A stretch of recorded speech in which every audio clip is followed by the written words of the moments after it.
आज मैं आप सबको एक ऐसे यादगार सफर पर लेकर चलता हूँ।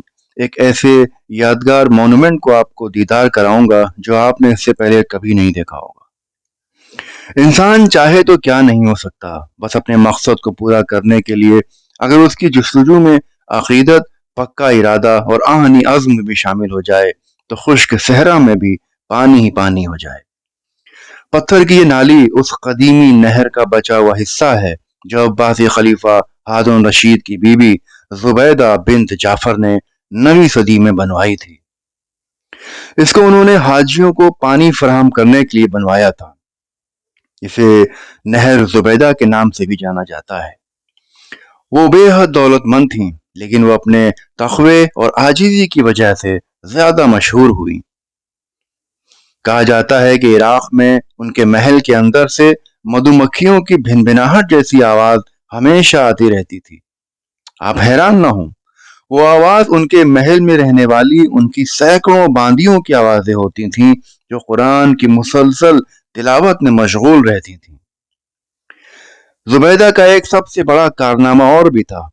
वो था कूफा और मक्का मदीना के बीच हुज्जाज इकराम के लिए 900 मील की तवील सड़क का बनवाना, जो कि दरब जुबैदा के नाम से मशहूर हुआ।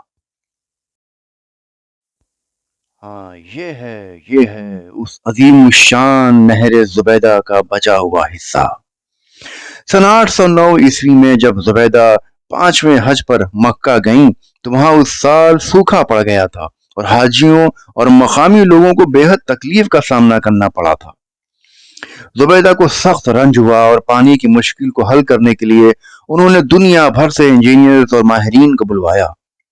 उन इंजीनियर्स ने वादी हुनैन के चश्मों से एक नहर की तामीर की बात रखी जो कि 95 किलोमीटर लंबी थी। पथरीली और बंजर जमीन पर नहर बनाना नामुमकिन था।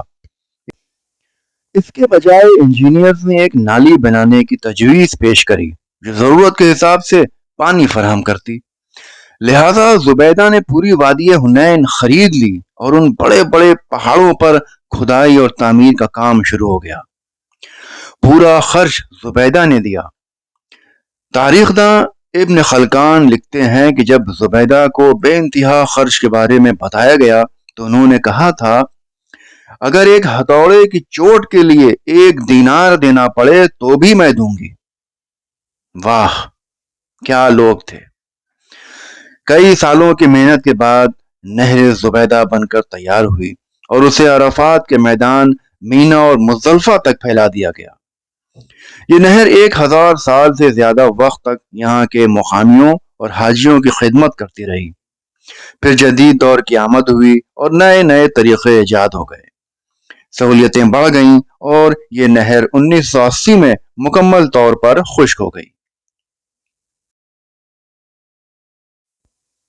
यहाँ पर इस जगह पर खड़े होकर ही आप मेरे उन जज्बात को समझ सकेंगे जो इस वक्त मेरे हैं।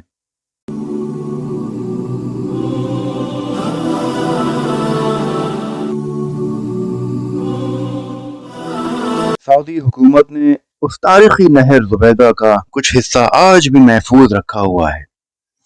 उस अजीम औरत के मुतालिक एक तारीखी पस मंजर आपको और बताता चलूं कि जब नहर जुबैदा पर हुआ पूरा खर्च का ब्यौरा उनके सामने पेश किया गया तो उन्होंने उसको बगैर देखे हुए दरियाए दजला में ये कहते हुए बहा दिया कि रोज़े महशर अल्लाह हिसाब कर देगा। मेरी तो आंखें भीग जाती हैं उस अजीम औरत को याद करके। इंशाअल्लाह जन्नत में उनसे मुलाकात हो, ये मेरी तमन्ना रहेगी।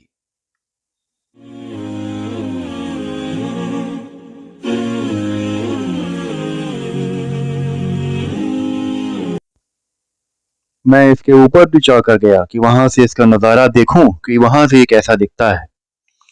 होगा करीब 20-22 फीट का फासला तो होगा।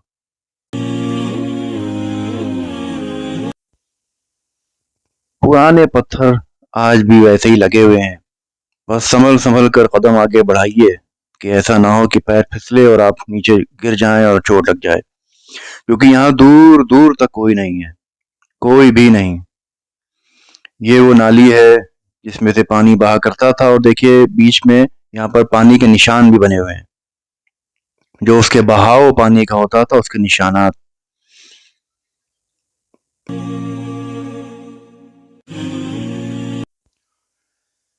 تاریخ میں بہت سے لوگ ایسے گزرے ہیں جنہوں نے بہت کام کیے، جن کے پاس جب طاقت اور اقتدار آیا تو انہوں نے قوم کی فلاح کے لیے، عام لوگوں کے لیے بہت زیادہ کام کیے. تو زبیدہ کا یہ کام واقعی قابل تعریف کام ہے کہ اس دور میں اور بھی بہت ساری سلطنتیں ہوا کرتی تھیں، مگر کسی کے دل میں اتنی محبت نہیں جاگی کہ یہاں سے 35 کلومیٹر دور سے وادی حنین سے یہاں پانی لایا جائے. اور کس کے لیے؟ صرف یہاں کے عام لوگوں کے لیے اور حجاج اکرام کے لیے.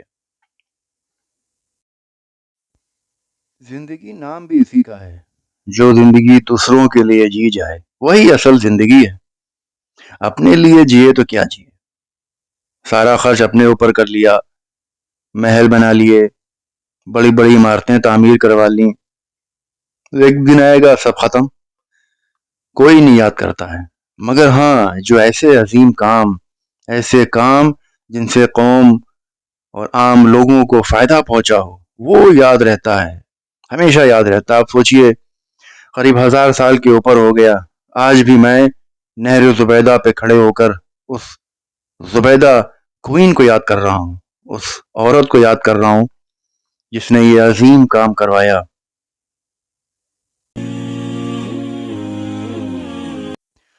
حالانکہ اس جگہ کو ایک بہت بڑا ہسٹوریکل مونومنٹ بنایا جا سکتا ہے کہ لوگ آئیں یہاں پر، ٹورسٹ وغیرہ آئیں دیکھنے کے لیے، کیونکہ یہاں پر اس میں سبھی انگریڈینٹس موجود ہیں ایک شاندار ٹورسٹ اسپاٹ بننے کے لیے. جو چاہیے ہوتے ہیں وہ سب ہے یہاں پر. تبھی تو آپ کو یہاں پر کوئی دکھ نہیں رہا انسان، کیونکہ اس کی پبلسٹی نہیں ہے، کہیں کوئی نہیں جانتا اس کے بارے میں. وہ تو یہاں آنے سے پہلے میں نے کچھ کتابوں میں اس کا ذکر پڑھا، کچھ ویڈیوز دیکھی تھیں جو اس سے پہلے بہت کم لوگ یہاں پر آ کے گزر کر گئے ہیں. تو وہی میرے دل میں ایک تمنا تھی کہ میں یہاں جاؤں گا ضرور. جب دو شوقین لوگ، دو ہم مزاج لوگ مل جائیں تو پھر فاصلوں کا کوئی معنی نہیں رہ جاتے. ویسے ہی ایک شخص جو ہم کو یہاں پر لے کر آئے، آئیے آپ کو ان کے دیدار کراتے چلیں. یہ ہمارے علی احمد بھائی ہیں، یہی ہم کو ایسے تاریخی مقام پہ لے کے گئے ہیں جہاں میرے خیال میں بہت ہی کم لوگ گئے ہوں گے. شکریہ علی احمد بھائی.